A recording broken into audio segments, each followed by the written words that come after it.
In 2023, there were 183 deaths on the road in Missouri due to a substance-impaired driver, according to Missouri Coalition of Roadway Safety. As KQ2's Darren Doyle found out, there is a teen driver's education program in the area looking to teach the dangers of drinking and driving and help lower these numbers.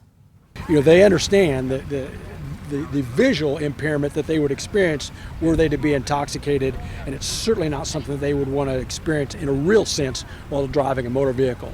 Teaching kids 10 and 2 on the steering wheel is some of the basics of learning how to drive, but for the St. Joseph Safety Council, they're going above and beyond, showing kids the dangers of drinking and driving. And the last exercise of the week is what we do. We've talked about impaired driving, we've talked about distracted driving, the importance of wearing a seatbelt. The legal alcohol limit in Missouri is .08.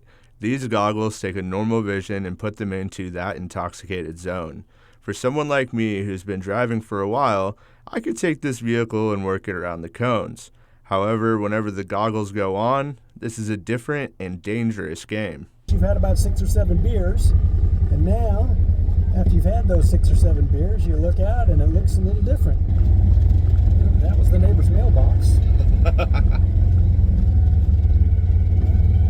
That was the neighbor's dog. We didn't like that dog anyway.